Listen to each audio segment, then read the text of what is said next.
p.m. Clerk Lauken, roll call. Yes.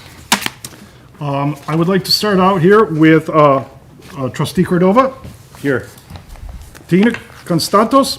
Here. Trustee Kozar. Here. Trustee Kumar. Nope. And of course, Trustee Alfano. Here. Oh, and of course, Village President. Here. Very good. All right, if we can all rise for the Pledge of Allegiance. I pledge allegiance to the flag of the United States of America and to the republic for which it stands, one nation, under God, indivisible, with liberty and justice for all. Okay. Good evening, everybody. So tonight on the agenda, first thing that we have is our discussion on the railroad grade separation and presentation by Croy Railroad Group, LLC, and Link Things. All right, take it away. Yeah, let him. He's going to let Croy go first, and so we have two presentations, and then by outside companies, and then the village Public Works Department director will make a presentation about current status of the Phase 1 engineering contract. So, go ahead. Perfect. Thank you for the introduction. My name is Barry Carta. I am co-founder and CEO of Croy Railway Group, and I am here today to introduce a data collection project for the village of Villa Park. Now, before even talking about this project or the technology, let's just review a few things that have happened to Villa Park. First things first, you guys are running on non-current data. 2018 was a long time ago. In fact, when I did the math, it turned out to be 7 years, which was like, that's crazy. I thought it was like 2 years ago. But it's a long time. A lot's changed. Some of the major things affecting your town are changes to the UP West line at some towns running concurrent to your track. They're actually extending a third main line throughout West Chicago and Geneva. Although that's not directly impacting your town, it's going to significantly change freight rail traffic moving along the UP West line. In addition, precision scheduled railroading, or PSR, has been implemented by the Union Pacific Railroad and its continuing development. They've done a lot of changes, specifically with hump yards being closed in Proviso. They're doing large infrastructure changes. And when you consider that 25% of pretty much all freight rail traffic in the country moves through the Chicagoland area, any changes to bases of operation for the UP will result in significant changes both to freight rail and commuter rail moving along the UP West line. So what can we actually do about this? Oops. The first thing is determining how large the problem actually is. What you see up on the screen and what I brought on the floor over here in front of you is a sensor that we've developed. What the sensor allows you to do is understand exactly what is happening on the railways in your town when they are happening. So this sensor has the ability to collect date and time of any passage of any train going on the line. We can collect the speed of the train. We can figure out how long the train actually is distance-wise, and then we can measure the impact that train will have had on the crossings in your community, potential traffic implications that will have had on the commuters in your community, total percentage of the day that your railroad crossings are blocked.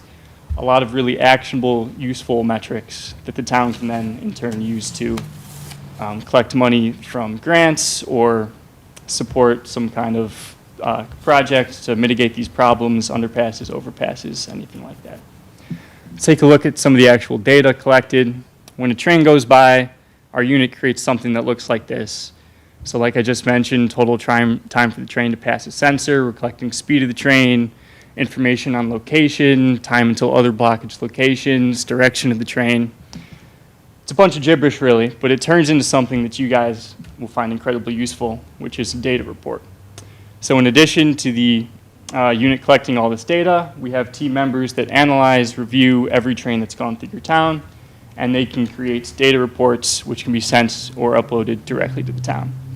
This can list every single train that has gone through any monitored section of track for any set period of time. We can modify the metrics that we show on this report. So in this example, we have speed, total block time, and then some averages. This data was actually pulled from this unit in Barrington earlier this month. So a lot of these are, or not this data up here, but we had this unit out in Barrington this month collecting data for a data collection project for them. And this can be really customizable to whatever the town wants. So if you're looking for like average amount of time your crossings are blocked, whether that be for the day, the average impact the average freight train has, all of these things can be figured out, put into a data report, and then sent to you. And again, that can be used directly to support grant applications or supporting projects. Now, I just wanted to keep it super brief. I was told we had a limited amount of time. We have a bunch of additional info on our website. You can also feel free to send me an email listed above or check out any of our socials. I'm also happy to answer any questions. I'm not sure if we're doing that now or later, but please check us out, look at the information. This is a super cheap, super beneficial way for the town to get the data relevant rather than relying on 7-year-old data. So thank you for the time. Oh, quick question for you. So with the device that you have set up that collects the data, in Villa Park, are train tracks also on multiple occasions have multiple trains at the same time? Would that device be able to distinguish between the two trains and collect data accurately? So yes, you have 3 lines running on the UP West track through Villa Park. One of those lines, I believe, is a passing line. So at most, you'll have 2 eclipsing trains at the same time. One of the ways we get around this is first we want to see if it's an actual problem. Eclipsing trains are relatively an incredibly rare occurrence. So we can just put 1 unit out there, and then during our data review, we have a few flagged patterns that will show an eclipsing train when either the distance changes to the second track or something like that. So all of that will be reviewed by a team member. Alternatively, if you wanted like exact information for both tracks when there's a train eclipsing, you can also just split sensors. So one on one side, one on the other side. There'll never be 3 concurrent trains through Villa Park because one of them's a passing unless somebody parks a train overnight. So that way you would have 2 tracks fully covered in the event of an eclipsing train. They would both be accurately read. Thank you. A question. So therefore, your transducer that would be on the train tracks, or is it actually just optical, or what exactly is the mechanism that you say? And the only reason I'm asking is about the stop time or the time that the cars aren't going there. So therefore, you have that time measured as to what that is. Do you also have a mechanism so therefore we will be able to know how many cars are actually delayed through there? In terms of actual traffic buildup at the intersections, we have no way of measuring that. It would be estimated impact. So we would look at normal traffic volumes moving through an intersection and then just estimate based on the time that intersection was closed. Anybody else? All right, well, thank you. We appreciate it. Thanks a lot.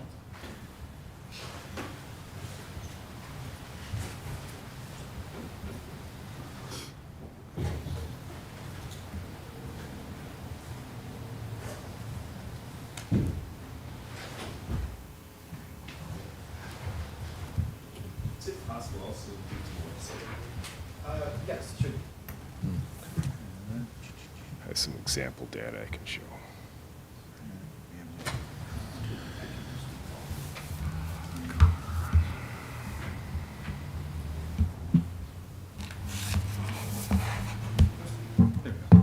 Very old computer.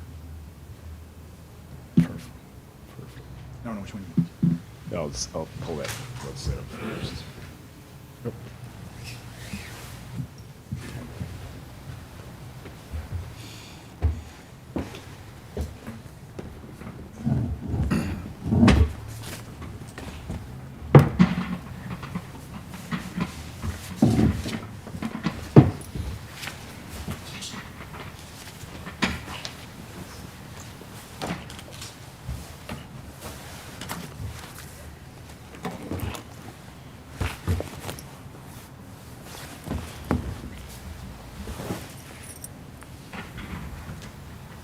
Okay. All right. Thank you very much for offering to take a listen to what we have at Link Things. I'm Kurt Brandt, CEO of Link Things. My background is a serial entrepreneur and got my PhD in physics and have been developing technology solutions for 30 years.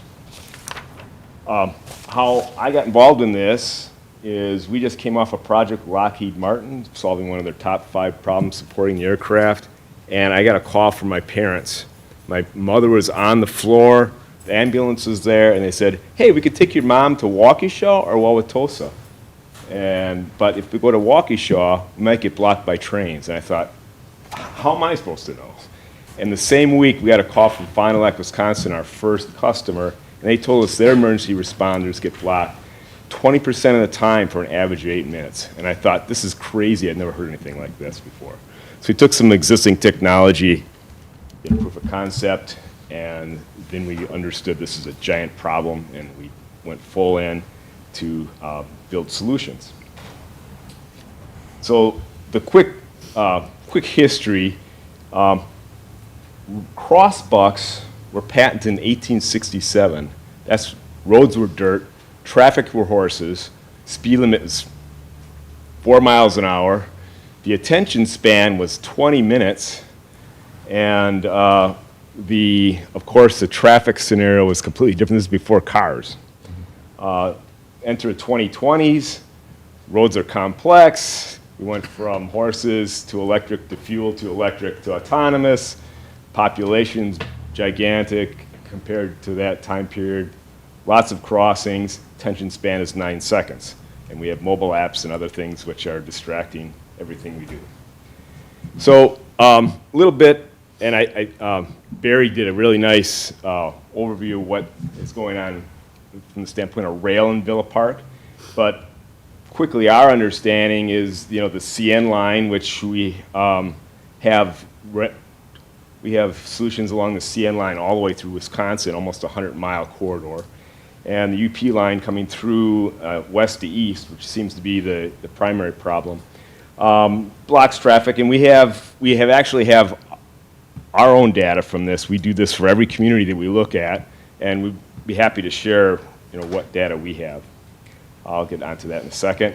So the primary problem that we're looking to solve here, we believe, is helping your first responders avoid block crossings, helping your community members also avoid block crossings so they're not missing the soccer game or other important things. One of the things that we've done studies like this in other communities that are looking for grade separations, 7 years planning, construction, high cost. We can have our solution installed. It takes us 2 hours to install it. We can have it in months. And even after you get the crossing in place, you can serve the other crossings, the bridge. So it's a proven solution. I'll give you some examples of some other installations.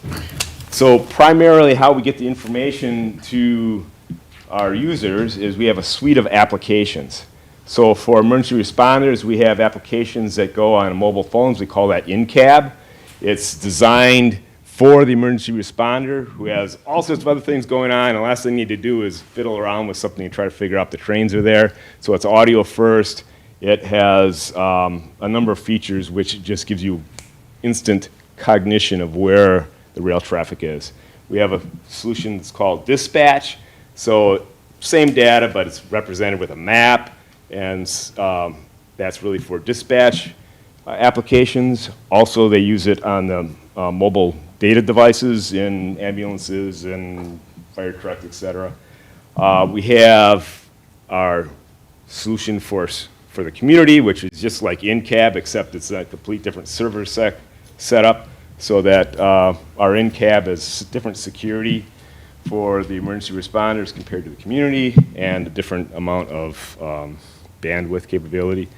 We're just launching our new application here, which is called Ask Leland. So this is a voice act. You can ask the app, when is the crossing going to be blocked? They'll tell you. It's named Leland after the founder of the first transatlantic, railroad, transcontinental railroad. Also, he was the founder of Stanford University, and he started his career in Wisconsin as a lawyer. So that's a little bit about the applications. It's built on a big infrastructure of servers which span across the United States and connect to other types of transportation system. This is called a intelligent transportation system. So it's really a cloud-based infrastructure which supports these applications. And what we deploy to sense the information is something we call a trainable sensor network. We call this biomimicking because our devices, which are manufactured in Wisconsin, have multiple sensors on the device. So there's a LiDAR, radar, magnetometer, camera, audio, vibration sensor, weather sensors, all in a single backplane. And so it's much like a biological creature where you have multiple sensors through a neural net to try to give you the best solution and mitigate different faults. So each sensor has things that are strengths and weaknesses. By having many sensors, we combine the strengths and weaknesses of multiple strengths of multiple sensors.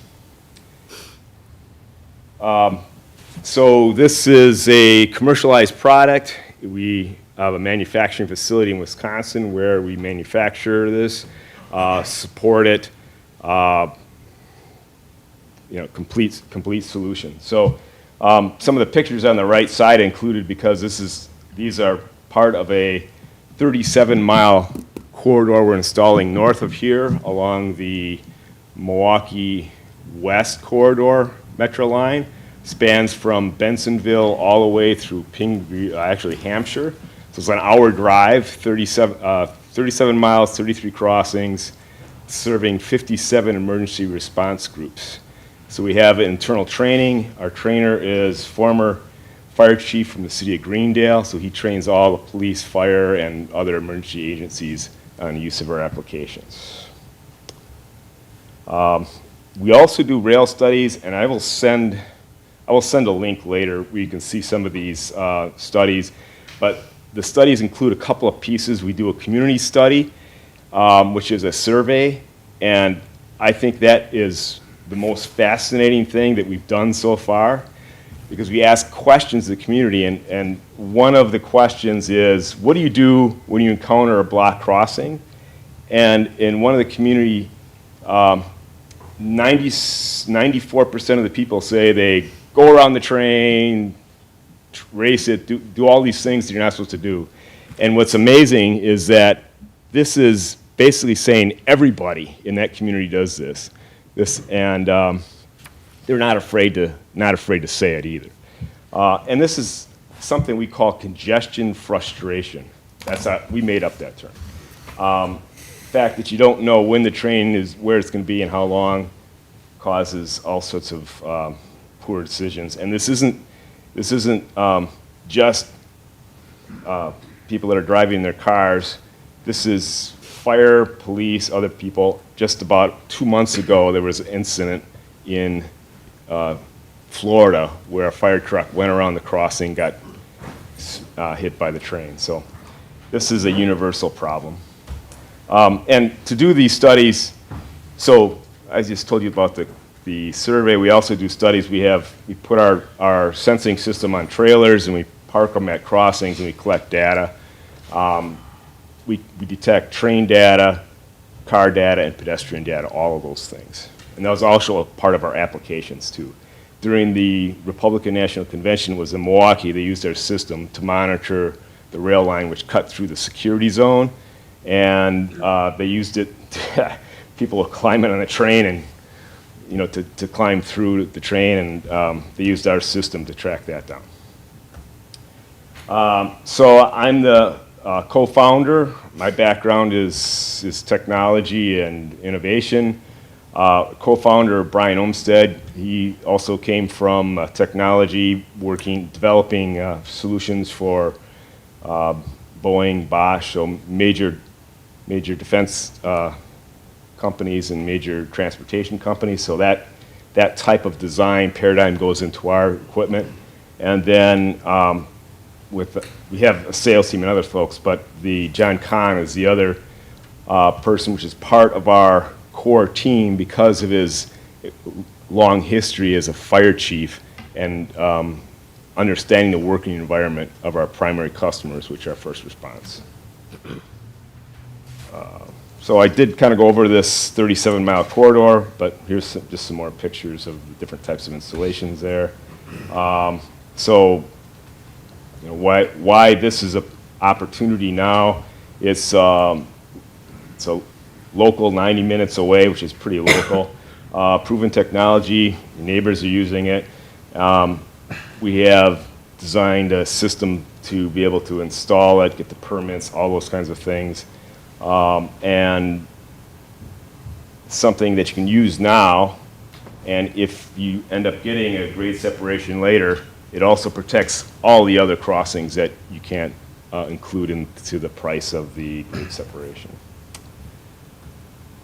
So, there's lots of things we can do from here, but I guess I'll leave you with that information, and thank you very much for your time and consideration. Thank you. Any questions from the board? I actually wanted to ask, this is very much, it looks like your technology is very similar to like the smart technology systems they have for electricity planning in cities. Is that kind of a similar kind of technology where everything is mapped up into making the most efficient use of the space at a time? You can use it for understanding traffic patterns and things like that. We have that type of data. The primary use case is to keep people from getting blocked at crossings. And so there's an efficiency part of that. If you look at grant funding, they're looking for an ROI. And so if you try to dollarize this, the way we dollarize is we look at fuel usage, carbon footprint, costs, extra operational costs, emergency response, operational costs to community members at $25 an hour, which is probably pretty low, and operational costs and losses for logistics companies at $125 an hour also, which I'd say is probably way low for what they really cost. So we add that together, and that's how we assess the impact of the system. So it is an efficiency and safety improvement. If you add that up for the whole United States at 200,000 crossings, it comes up to about a $300 billion a year problem, which sounds like, is it really that big? But when you add up the numbers, it turns out to be very, very large. We actually have the numbers for DuPage County too, so I can share that. Yeah, I would like to get those numbers. Sure. At any time, if you could just email it to us. Yeah, I'll email it. I'll email you some reference information. Trustee Kozar? So walk me through what I would, if we had this installed, what would I be seeing on my phone or on the app? Okay. Like, how would I utilize this technology? So if, so we have the apps, but also actually right now we're working with some auto manufacturers will be installed in vehicles that have smart consoles as well, so it'll be available there. But so this is our actual app right now, and it might be difficult to see it from there, but so what you see for all different applications. This is one application for all locations. In your vicinity here, you'll see a list of crossings, and there's a little icon that looks like a car. It's green if the crossing's open. It's red if the crossing's blocked. That's the real-time notification component. Then next to it, you can see some yellow letters. That's the predictive part. So this one says, Highland clear, so the crossing's open right now, but it says we'll close in 37 seconds. So it tells you when it's going to close. The map version of this, when you look at the map, it illustrates the train, like we call it a caterpillar, but it shows a visualization of this speed, direction, and length of the train along that trajectory. So you can just look at it right away and say, oh, there's a train there, it's coming our way or not. But also at each crossing, it gives you a indication of the predicted status. So if the crossing is closed or open, it'd be green, and it'll say crossing is going to close in 2 minutes.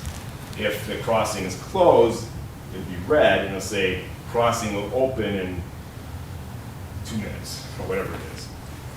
We also, it's not for single trains, but we do multiple trains, multiple tracks. And so one of the problem areas is the second train. So the first train comes by and they go, oh, good to go across, and they get hit by the second train. That's a very common occurrence, a common problem. So we solve that. We have the second train, we give the prediction up to 2 trains deep. So second train coming is part of that as well. So has it turned red yet? What's that? Has it turned red yet? Because 37 seconds is up. Oh, actually, I don't know. Maybe this is tough. Is the app available to residents as well, or just staff? Yeah. So in the next month, we are rolling out the community version. Okay. So there'll be a community version app like this.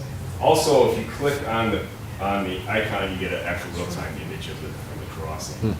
And then if you click on the map, you get a map of the area.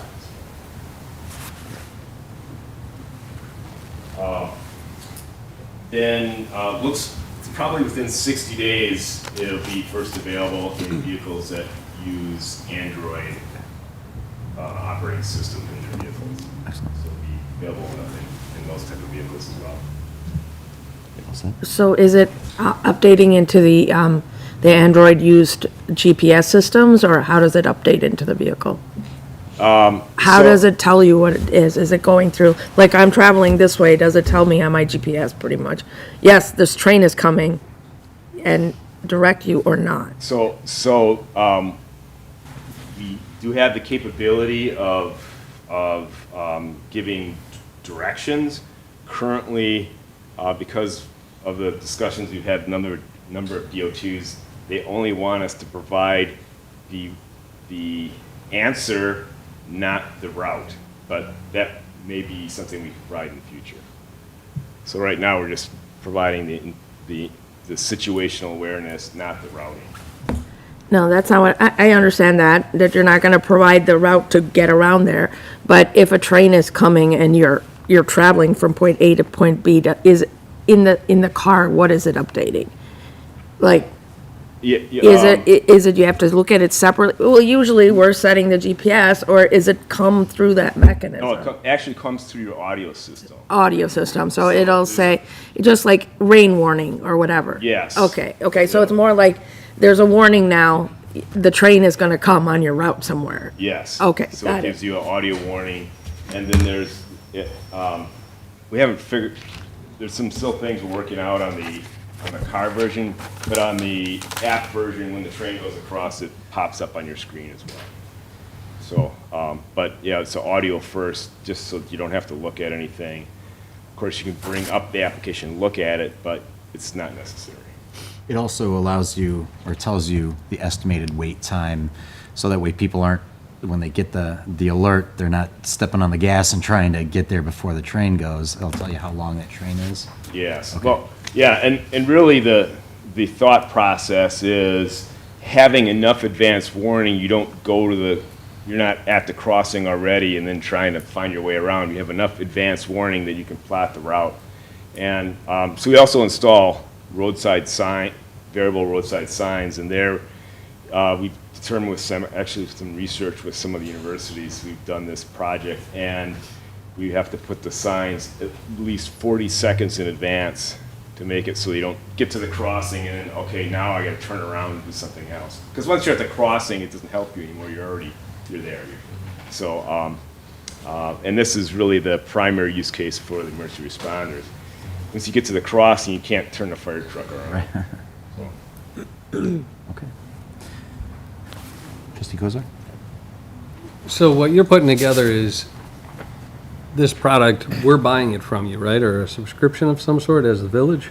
Yeah, so the way we sell it is there's different ways you can buy it, but the typical way that we sell it is in 5-year chunks, because what happens is we don't actually sell you the sensors or anything, we sell you the whole working package. So comes with the software, we install the sensors, and then we do that because if we sold the sensors, then we're not sure if people would maintain them the way we need to maintain them. So you want to own it, so we own the responsibility, and that way we make sure they're always working right. So The typical is a 5-year, and that covers everything that you need for the 5 years, and then you can renew that. So it's available, it would be available to our staff at this point, right? Not to the community at large? Starting in 30 days, could be available to the community, yeah, will be available to the community as well. And then all your sensors, do you have like easements or agreements with the railroad company and you're putting them on their land, or where are you putting these sensors? About 80% of our sensors are on municipal right-of-way. So on either the road authority, we have about 10% on rail property and 10% on private property. And so everyone's a little different agreement. So typically it's, everyone's a different agreement. Some communities just say, just go put it there. And then others, we go through a permitting process as if we were a utility, which is a pretty big process. So what's the cost of this? How do you price it out? So it depends on like what kind of pole and where we can, there are a couple different options because we have to communicate the information back to our servers and we have to power it. So we have solar options, we have intermittent power, so you could wire it into a street light which turns on and off, or 100% AC power. So 3 different power options. And then there are different communication options. About 90% of our installations are cellular based. Some communities have fiber, and then we just connect into that. Then poles and other things change. Some communities want aesthetic types of poles in their community. Others, it's more rural, so we just put up a utility pole. So there are a number of things which impact the cost. And then also, from the standpoint of community members, it's pretty easy to figure out the cost of running the service to emergency response because you know how many there are. But what happens in the community, we're not necessarily sure how many users it's going to be. So we base that price on price per 10,000 users because the more users, the more it costs us to operate. A question for you though. When you place the sensors, that's only within our municipal boundaries. So as far as collecting data from trains that are outside of there on the same rail, how do you get that data to be accurate with what's showing up on the app? Yeah, so we really focus on corridor solutions. So we've already talked to, for example, East Chicago and some of the other communities here along this rail line. And our goal, depending on how you would be interested in operating, is what we can do. We help get grant funding, and so what we would try to do is approach a grant application which supports multiple communities along the corridor. And then, of course, there's a scale to that because they benefit from, your neighbors benefit from your data, and you benefit from your neighbor's data. And so there's a number of ways that works better. And because you have multiple jurisdictions, which is benefit, it gives you a higher score on your grant.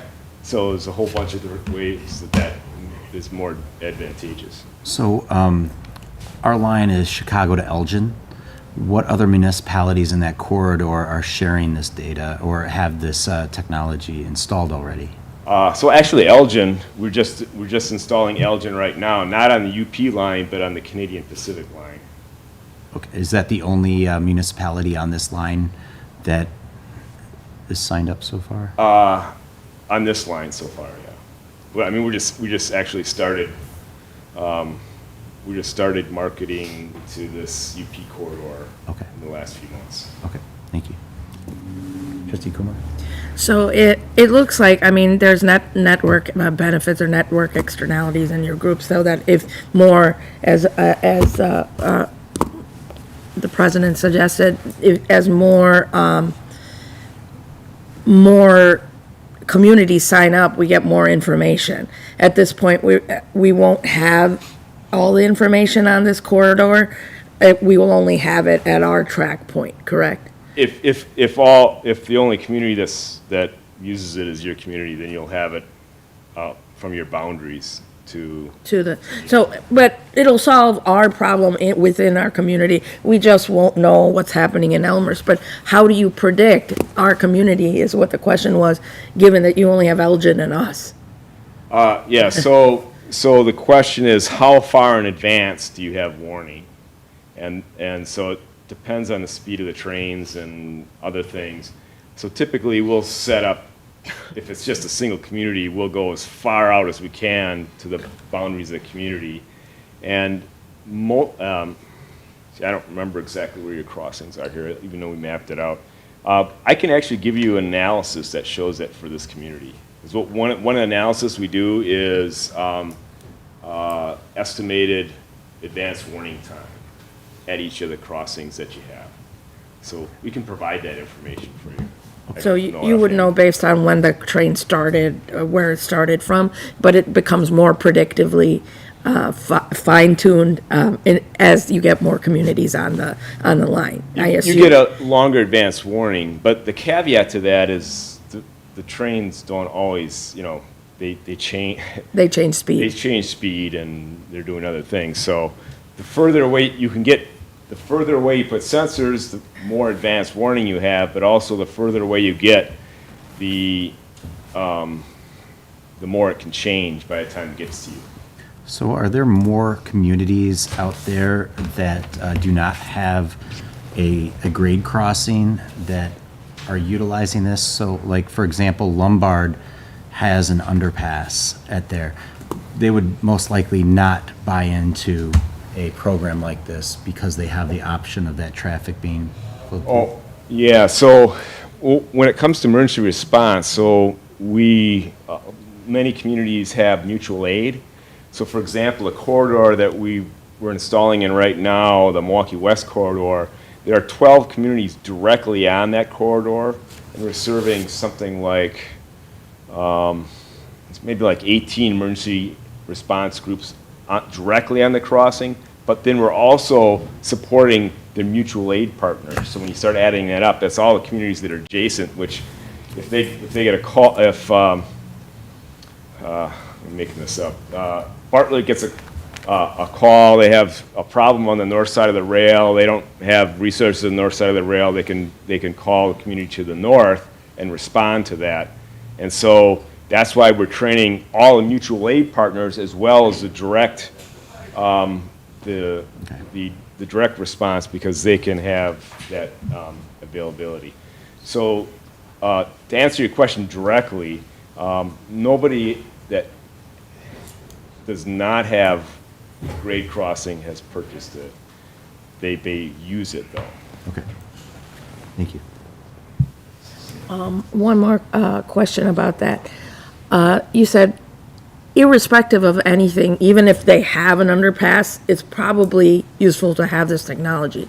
Am I correct? Because there's just one underpass. So everybody going through that, again, is a traffic congestion issue, right? So having the technology, even if Elmhurst, as you say, has the technology, have you sold to communities that do have a grade separation but still want that? That's what I need to know. Yes. Yeah, absolutely. And many of the communities, for example, along the Milwaukee West corridor, there are grade separations there, but there's not every crossing. There's 33 crossings that do not. And so we protect the 33 crossings that do not have grade separations. I'll send you a link to a study that we did in Wisconsin Rapids, and they were looking to identify putting one grade separation in the main road of their community. There's 16 crossings in the community. The cost to put the separation in one road was $40 million with a 40% contingency. That was the estimate.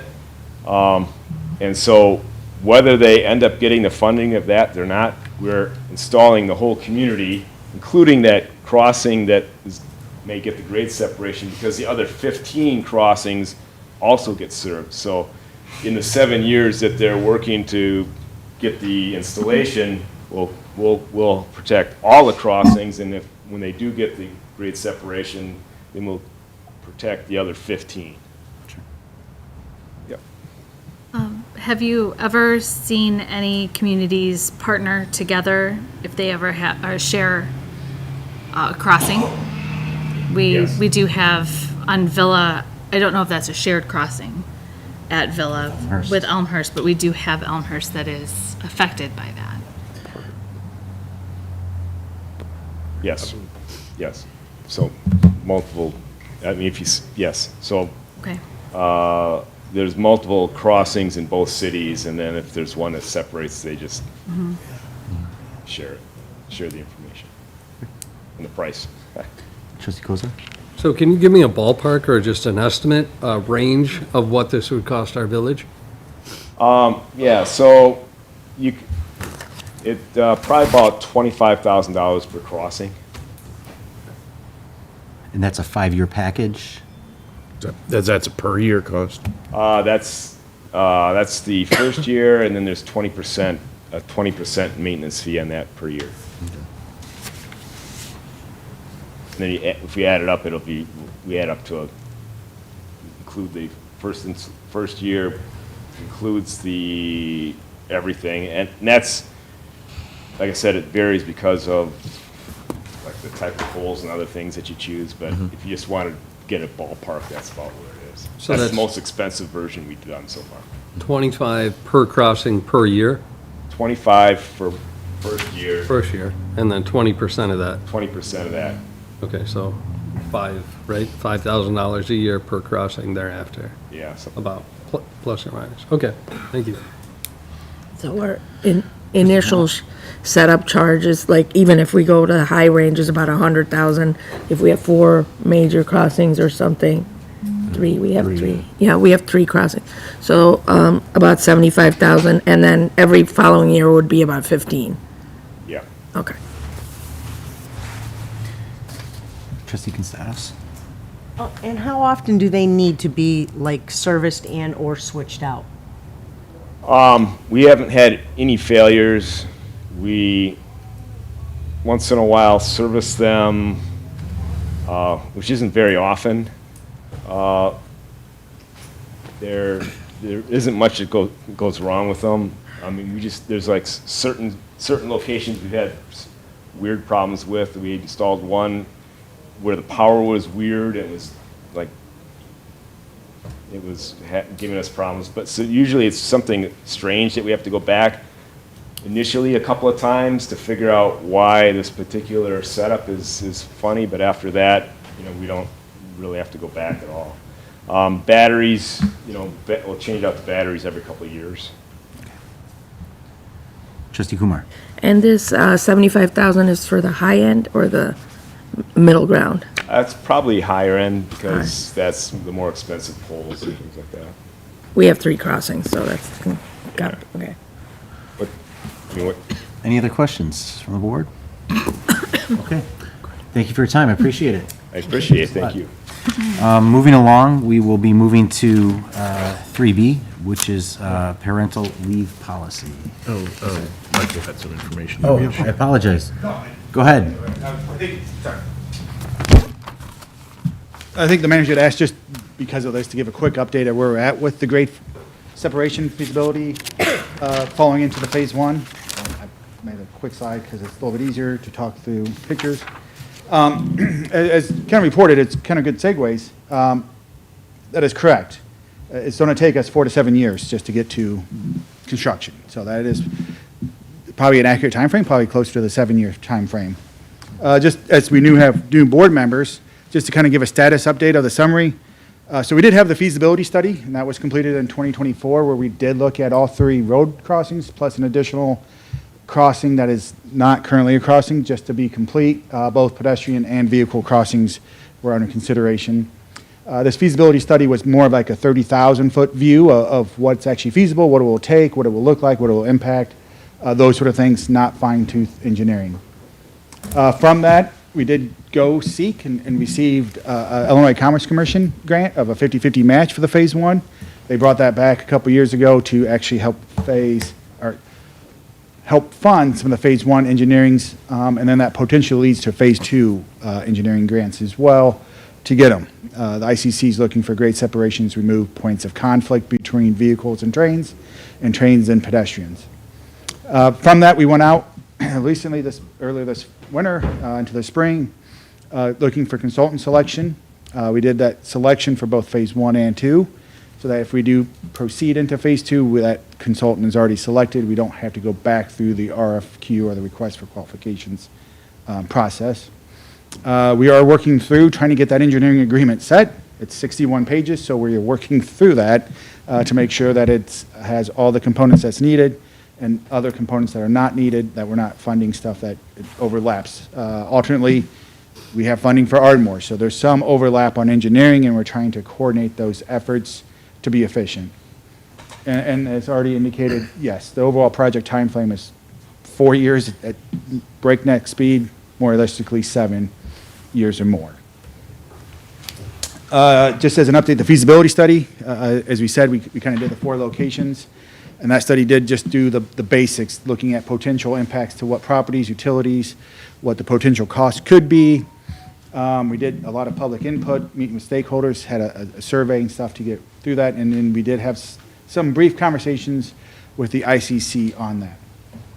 Overall, I believe Villa and Ardmore were kind of the top 2 obvious choices, and then we kind of settled on Ardmore to look at both vehicle and pedestrian. If we cannot get vehicle, pedestrian is desired there due to the metro station at the at-grade crossing for metro users to go from one side to the other, and then we seeked. I do have this up here. It didn't quite copy the way I wanted to, but as indicated, that report, yeah, it's not working. So, is online. I can send that out. It is on our engineering webpage, on the village webpage. If you go to planning documents, you can find the full report listed there for any resident at home that wishes to see that report. So what we're doing right now is working through that Phase 1 scope of agreement, or scope of services for the agreement. We did do a request for qualifications to meet those guidelines that are required. We did get 3 submittals. All 3 were very qualified. It was pretty tight. We ended up selecting CDM Smith. A little bit of that was because they have a little bit more experience with grade separations, going through the ICC, and then being equivalent or knowledgeable about the UP Railroad with the other communities up and down our line here. So what's included in a Phase 1? This is engineering. So it'll be survey and utility coordination to look at relocations. We have to do a full environmental assessment to look at the impacts to the environment, soil, those components. We have to do full traffic. The feasibility study looked at historical counts that were available at the time. These are actually brand new counts. We are coordinating the traffic counts that we just did on Ardmore, but as part of our Phase 1 for the federal funding, we have to do cost-benefit analysis and look at alternatives. So we do have to look at the other locations. Again, just a little bit more detail just to verify the Ardmore is the most cost-beneficial for the village. Included in that is also geotechnical. We do the preliminary engineering, so we will have analysis and site layout for structural design, the plan and profile, and then those are alternatives. So all alternatives, which is also overpass versus underpass, versus no beld, versus pedestrian only, versus vehicle only. Actually, it wouldn't be vehicle only, we would do a combination, but a vehicle or combination or pedestrian. So we will get actually pretty detailed plans. They will not be construction quality, but they would be a flushed out design moving to Phase 2 in terms of the complete scope that would be needed to be designed out. And then in that, we leaned heavy on public input and agency coordination. So this process, the reason it takes 7 years is you got to deal with the railroad. And that's not an easy coordination to do. Often their answers are no. I do know they are in favor of getting overpass underpasses because that is less delay on their system of if they run into say they have an accident, that shuts down their lines. That's millions of dollars. So they are in favor. It's just working through their standards, their requirements, and all their components that they want to do, working through the ICC to get the orders, to get all that. And as you can see with our neighbors in Elmhurst, they've been working on theirs since I've been here. It's been 5 years. They're still not out to the door for bid. And then Glen Ellen is pretty far along too with terms of design and cost and funding. And then the last component that we're looking through their scope of services is coordination and assistance with grant funding to help us go get grants, to help coordinate those grants, those sort of issues if we can, not issues, hopefully those benefits if we can acquire more grants through the process. The funding right now, like I said, we received highway rail safety project funding. It's a 50-50 for phase one. Initially, we put in for about $600,000 total, but the scope one phase engineering is probably in that $600,000 to $800,000 range. We're kind of fine tuning the services, so I don't have the final pricing yet. That's what we're working for, and will be presented hopefully on the June 9th meeting. I do plan on having CDM Smith here to help answer questions with regards to their scope for the board's consideration. And then actually, future funding. There is still funding out there for grade separations. There usually is. There's set aside funding for it right now. We don't know what the future holds with different things, but that is the consideration. Obviously, this is a long-term play. This is not short-term, as it will take several years. But I figured it'd be worthwhile, the manager had asked to kind of give a quick update of where we kind of stand and what's forthcoming on the engineering side for the grade separation. And with that, I can take any questions. Any questions from the board? All right, none at this time. Thank you, Mike, appreciate that. The next topic of discussion is parental leave policy, and this is a pretty important topic for the village here that's going to require a lot more discussion, in-depth discussion as well than the time that we have left here. We have about 7 minutes before we start our regular meeting. So I'm just going to ask the staff if they could present their presentation and that we further this discussion in our next COW. Okay. Quick question. No. Yeah. Trustee Kumar? I think this is a very important discussion, and there are pertinent people who are affected by this parental leave policy right now.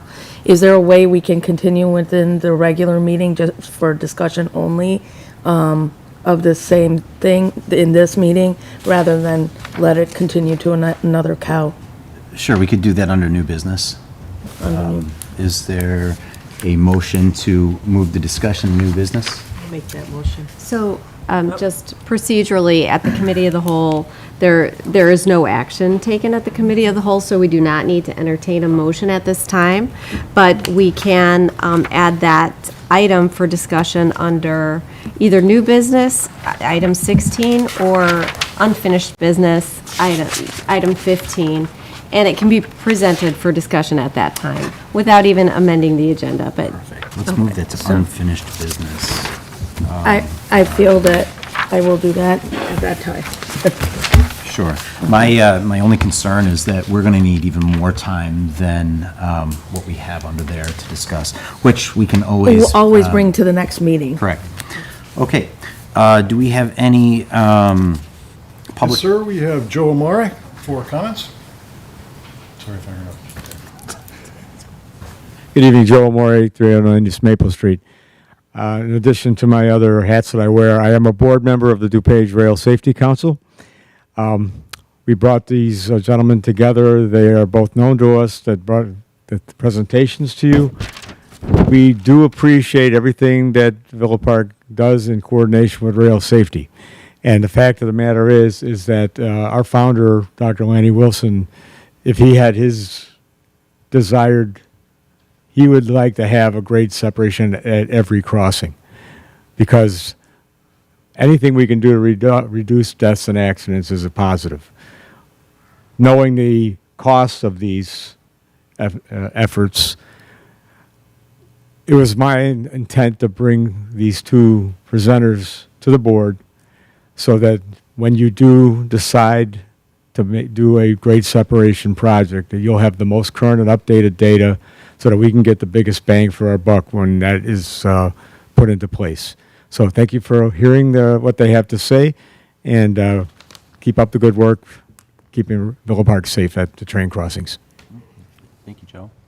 Is there any other comments on public? There are not. Anybody in the audience? Okay, hearing none. Can I have a motion to adjourn? We'll make that motion. Gonzalez, second. I'll second. Trustee Alfano, roll call. Excuse me. Trustee Cordova, Yes. trustee Constanzos, Yes. trustee Kozar, Yes. trustee Kumar, Yes. and trustee Alfano, Yes. and vice president, I'm sorry, village president? Okay, with that being said, we adjourn committee of the whole. We will re-adjourn in about 4 minutes here for our regular stated meeting.